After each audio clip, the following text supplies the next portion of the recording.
नमस्कार साथियों, welcome to class again सबकी कक्षा में आप सभी का स्वागत है। साथियों, इस वीडियो में हम लोग चर्चा करने वाले हैं पासपोर्ट रैंकिंग के बारे में। पासपोर्ट रैंकिंग में भारत 2 पायदान बढ़कर 82वें स्थान पर आ गया है। सिंगापुर का पासपोर्ट दुनिया में सबसे ताकतवर पासपोर्ट बना है, वहीं दूसरी तरफ पाकिस्तान के पास चौथा सबसे कमजोर पासपोर्ट है। तो सिंगापुर का पासपोर्ट दुनिया में सबसे ताकतवर पासपोर्ट है। पासपोर्ट रैंकिंग जारी करने वाले ऑर्गेनाइजेशन हेनली एंड पार्टनर्स ने दुनिया के सबसे पावरफुल पासपोर्ट की रैंकिंग जारी कर दी है। इस लिस्ट में भारत को 82वां स्थान मिला है। इस साल जनवरी में जारी हुए इंडेक्स के मुकाबले भारत की रैंकिंग में 3 पायदान का इजाफा हुआ है। भारत के पासपोर्ट पर 58 देशों में वीजा फ्री एंट्री है। इससे पहले जनवरी में हुए जारी इंडेक्स में भारत की रैंकिंग में 5 स्थान की गिरावट आई थी। साल 2023 में भारत 80वें स्थान पे था। इस लिस्ट में पहला स्थान सिंगापुर के पासपोर्ट को मिला है, जिस पर 195 देशों में वीजा फ्री एंट्री है। दूसरे स्थान पर जापान के साथ फ्रांस, इटली, जर्मनी और स्पेन है, जहां के पासपोर्ट से 192 देशों में वीजा फ्री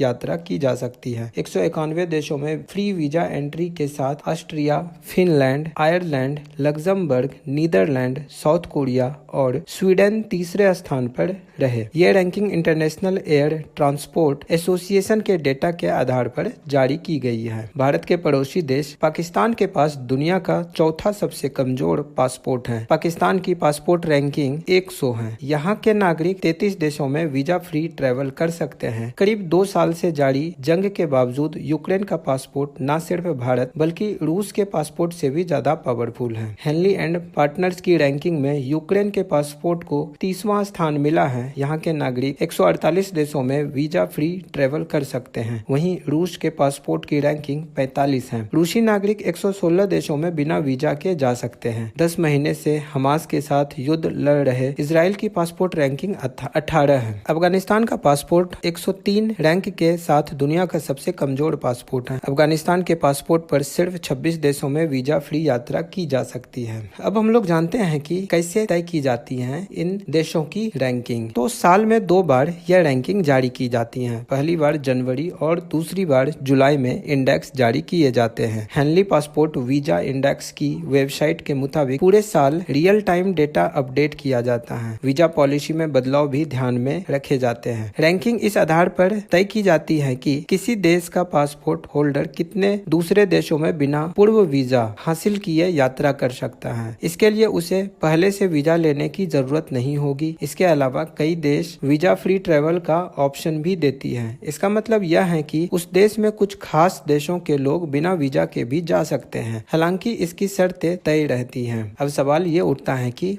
पासपोर्ट क्या होता है, यानी कि पासपोर्ट क्या है। पासपोर्ट या पारपत्र किसी सरकार से जारी वह डॉक्यूमेंट होता है जो इंटरनेशनल यानी अंतर्राष्ट्रीय यात्रा के लिए उसके होल्डर की पहचान कराता है और राष्ट्रीयता को वेरीफाई करता है। पासपोर्ट एक ऐसा डॉक्यूमेंट है जिसका इस्तेमाल इंटरनेशनल टूर करने के लिए किया जाता है। पासपोर्ट के जरिए आप एक देश से दूसरे देश की यात्रा आसानी से बिना किसी रोक टोक के कर सकते हैं। पासपोर्ट किसी व्यक्ति की पहचान के लिए एक वैलिड प्रूफ होता है। पासपोर्ट की मदद से व्यक्ति की पहचान की जा सकती है। अब सवाल यह है कि पासपोर्ट कितने साल तक के लिए मान्य होता है। पासपोर्ट इंडिया वेबसाइट के मुताबिक 18 साल से कम उम्र वाले होल्डर के लिए केवल 5 साल तक वैलिड होता है और 18 साल से ज्यादा उम्र के होल्डर यानी वयस्कों का केवल 10 साल तक वैलिड होता है। वैलिडिटी खत्म होने के बाद होल्डर अपने पासपोर्ट को रिन्यू करवा सकते हैं। रिन्यू करवाने से पासपोर्ट की वैलिडिटी बढ़ा दी जाती है। तो साथियों, आज के लिए इस वीडियो में इतना ही। मिलते हैं हम लोग अगली वीडियो में। जब तक के लिए नमस्कार, जय हिंद।